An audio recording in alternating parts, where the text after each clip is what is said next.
Hey everybody, welcome back to Jeff Bowles Central. Today we are checking out Final Fantasy XVI, which is a huge deal of a game. It's been on just about everybody's radar. If you've got a PlayStation, everybody's radar, yeah. I am a Final Fantasy fan. I've been playing Final Fantasy 7. Sorry.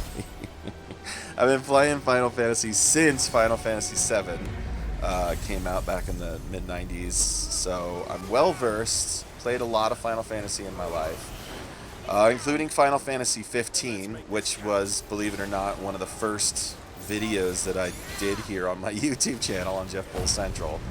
It was one of the first games I ever reviewed. I don't remember much about that review, but I do remember being disappointed in the game, for sure. For a lot of reasons, not going to go into it here. So, now we have Final Fantasy 16, and in case you were wondering, or in case you were worried, this is better than Final Fantasy 15 by quite a bit. This is a better game, okay? And the main reason for that, as far as I'm concerned, is the combat. The combat is just kind of top notch. There's a caveat with that, and that is that there's not much role-playing happening in this role-playing game. There's hardly any role-playing actually going on here. They've kind of sacrificed that, I think, to make it more action-heavy. This has more in common with, like, I don't know, Devil May Cry or something than like, you know, the old-school Final Fantasy games.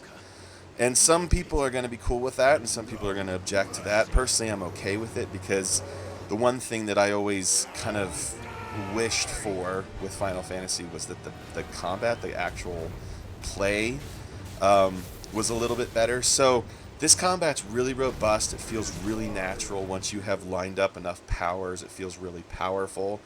It's not perfect, in my opinion, because the further I got into this game, the more that it kind of started feeling same, because it doesn't change all that much from one moment to the next. And furthermore, the more I played it, and the more bosses I had to tackle, the more I realized that I was button mashing, especially on the big bosses. On the big bosses, I ended up in a state of button mashing, yet I was still surviving. I was still crushing it. So that kind of, that alone makes me kind of maybe wonder about the ultimate longevity of this battle system, this action system. But just at first blush, just playing through it as I have, it's still really good. Like, it's still really fun. It's a lot of fun to be Clive here. Well, this is not Clive, obviously. This is an Eikon. This is Odin. This belongs to Sid, who is maybe one of the coolest Final Fantasy characters ever. And Clive is a really cool character too. In fact, I would say that Clive is cooler than Cloud even ever was. Never really that big of a fan of Cloud Strife, but that's also a controversial thing to say. And so that brings us to the story and the characters, both of which are absolutely top notch. No complaints whatsoever about the main campaign whatsoever. They've gone back to kind of a traditional high fantasy or epic fantasy world, and they've clearly taken inspiration from kind of adult fantasy of the modern era, like most notably Game of Thrones. So it's Final Fantasy, but it's an adult Final Fantasy. There's cursing, and there's sex, and there's everything that you would expect from something like Game of Thrones. So it's different. It feels more grown up. Frankly, it feels more grown up. The one area that this game does fall down, and as far as story content goes, is the side missions. The side missions, I'm not a huge fan of these side missions. Some of them are cool, don't get me wrong, and as you progress, they start to be less menial. But there are way too many quests in this game that are just fetch quests. And I thought we'd long outgrown mostly that kind of stuff.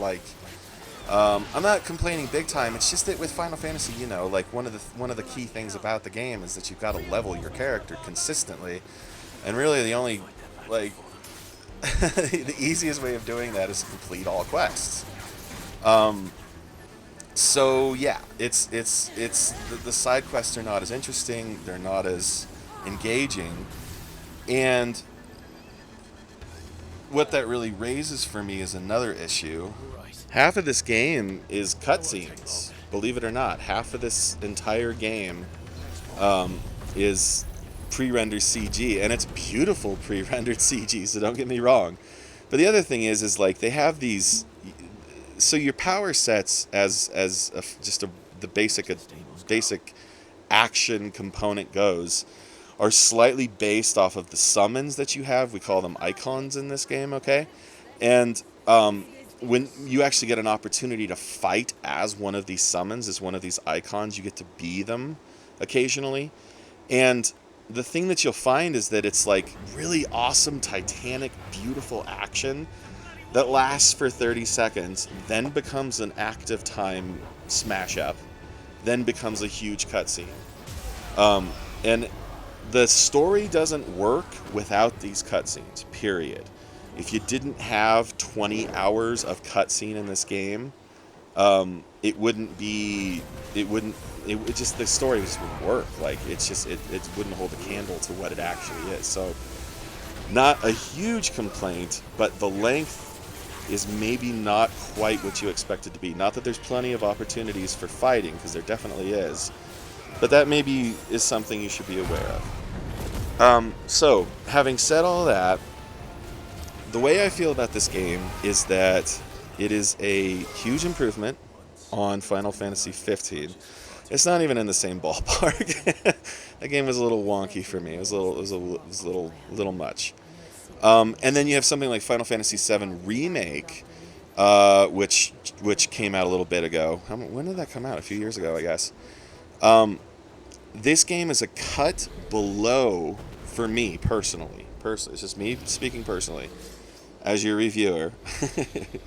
It's a cut below Final Fantasy VII Remake, but it's definitely a cut above Final Fantasy 15. So when I reviewed Final Fantasy VII Remake, I gave it a 9, and I actually don't remember what I gave 15, but it should have been a 6 or a 7, okay? So this is a 8 for me. I'm giving Final Fantasy 16 an 8 out of 10. It probably could be an 8.5 if I could do that, but I've set myself up with a 10-point system, so you get an 8. I have to say, it's really great. You know, it's made by the same Square Enix team who made Final Fantasy 14, which is the MMO. And I love that game. I've put tons of time into that game on PlayStation 4. So this team really knows what they're doing with this franchise. And as a single-player experience, I enjoyed this more than Final Fantasy 14, but I'm kind of into more story-driven single-player stuff than MMOs. But these guys definitely know what they're doing. And the present of Final Fantasy is secure. The future of Final Fantasy looks pretty bright. The next exponent of the Final Fantasy VII is coming out soon. Looks great. Plays great. Check it out. And then, awkwardly, he said, switching total gears, this is my thing. This is a thing that I made. This is a thing that I like, that I made. This is my latest album full of songs. 9 brand new songs, Audiophile II. Now available on streaming platforms all over the globe, or here on YouTube for free. If you are so inclined, you can just hop right over and check it out without having to pay any streaming fees or anything. Ain't that nice? But, as they say, that's the end of our video. Who says that? Who says that? They say it, okay? And I know they. I know them real well.